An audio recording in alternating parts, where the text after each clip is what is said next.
Assalamualaikum warahmatullahi wabarakatuh. Semoga kita selalu diberi Allah kesehatan, umur panjang, kebahagiaan, dan rezeki yang berlimpah.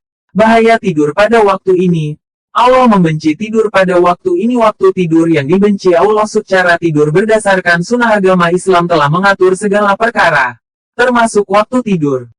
Jadi sebagai umat Islam, moms dan dads wajib tahu waktu tidur yang dibenci Allah SWT. Mengapa waktu tidur perlu diperhatikan? Hal ini karena tidur yang baik akan membawa kebaikan pula dan sebaliknya. Tidur di waktu yang dilarang Allah SWT bisa mendatangkan keburukan. Pelarangan beberapa waktu tidur ini tidak dilakukan tanpa alasan loh, moms. Ada beberapa hadis yang menjadi dasar hukumnya. Waktu tidur yang dibenci Allah. Tidur memang menjadi aktivitas yang dibutuhkan oleh setiap manusia sebagai cara untuk beristirahat dari lelahnya rutinitas. Allah SWT berfirman dalam Al-Quran, dan karena rahmatnya, Dia jadikan untukmu malam dan siang, supaya kamu beristirahat pada malam itu dan supaya kamu mencari sebagian dari karunia-Nya pada siang hari, dan supaya kamu bersyukur. Qs. Al-Qasas 73. Namun, umat Islam perlu memerhatikan waktu tidurnya karena ada beberapa waktu tidur yang dibenci Allah Subhanahu wa Ta'ala sehingga sebaiknya dihindari. Berikut waktu tidur yang dibenci Allah SWT beserta penjelasannya dalam agama Islam. 1. Tidur setelah sholat subuh. Salah satu waktu tidur yang dibenci Allah SWT ialah tidur usai menunaikan sholat subuh atau hailulah.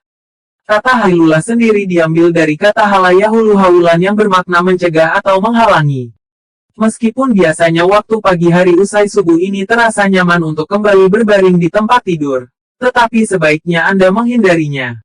Pasalnya, tidur setelah sholat subuh dapat mengurangi produktivitas karena bangun terlalu siang, serta menghalangi datangnya rezeki di pagi hari. Padahal Rasulullah SAW telah berdoa kepada Allah Subhanahu wa Ta'ala untuk umatnya seperti dalam hadis yang diriwayatkan oleh Abu Dawud. Ya Allah, berkahilah umatku di waktu paginya.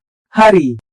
Abu Dawud. Dalam riwayat lainnya, Rasulullah SAW bersabda, apabila engkau telah selesai salat subuh janganlah kamu tidur tanpa mencari rezeki. Hari. Tabrani. Sementara dalam kitab Madarijus Salikin, Ibnu Qayyim telah berkata tentang keutamaan awal hari dan makruhnya menyia-nyiakan waktu dengan tidur. Beliau berkata, termasuk hal yang makruh bagi orang solih karena tidur antara sholat subuh dengan terbitnya matahari. Waktu tersebut sangat berharga sekali. Pagi hari adalah awal hari dan sekaligus sebagai kuncinya. Selain itu, pagi juga waktu diturunkan rezeki, turunnya keberkahan, dan awal dari bergulirnya hari dan melakukan segala kegiatan hari itu sehingga pagi tersebut menjadi waktu mahal tersebut.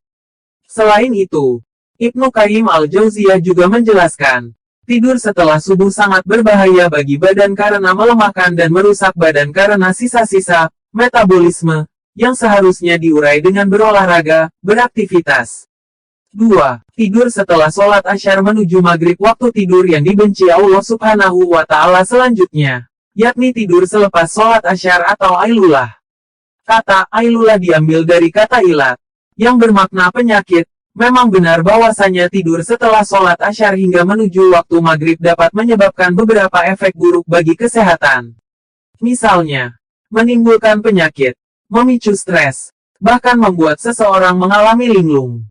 Sebagaimana telah diterangkan dalam hadis yang diriwayatkan dari Aisyah radhiyallahu anha, Rasulullah SAW bersabda, barang siapa yang tidur setelah salat asyar lalu akalnya hilang, maka janganlah dia menyalahkan kecuali dirinya sendiri.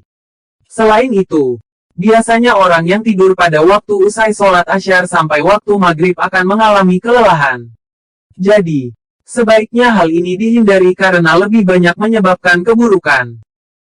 3. Tidur sebelum menunaikan sholat isya.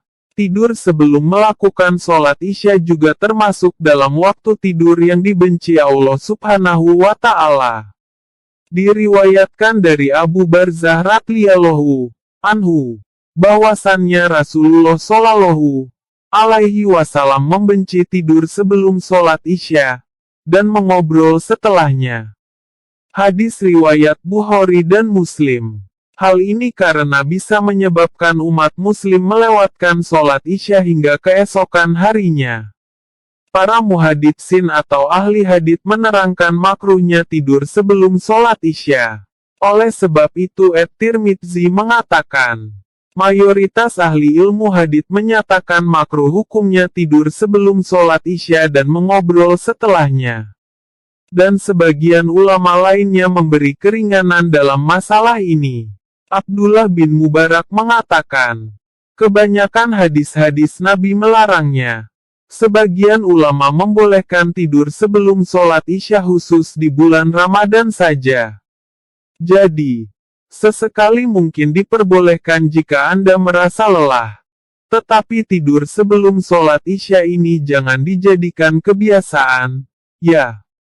Tidurlah setelah sholat Isya dan lebih bagus lagi apabila bangun tengah malam untuk menunaikan sholat sunnah, seperti sholat tahajud dan sholat witir. Setelah itu Anda tidur dan berdoa di rusukmu sebelah kanan lalu ucapkanlah doa. Ya Allah, sesungguhnya aku menyerahkan jiwaku hanya kepadamu. Kuhadapkan wajahku kepadamu. Kuserahkan segala urusanku hanya kepadamu. Kusandarkan punggungku kepadamu semata. Dengan harap dan cemas kepadamu. Aku beriman kepada kitab yang engkau turunkan dan kepada nabi yang engkau utus. Dan hendaklah engkau jadikan doa tadi sebagai penutup dari pembicaraanmu malam itu. Maka jika engkau meninggal pada malam itu niscaya engkau meninggal di atas fitrah.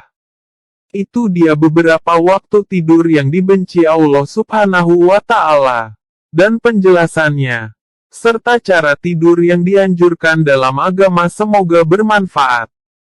Wassalam.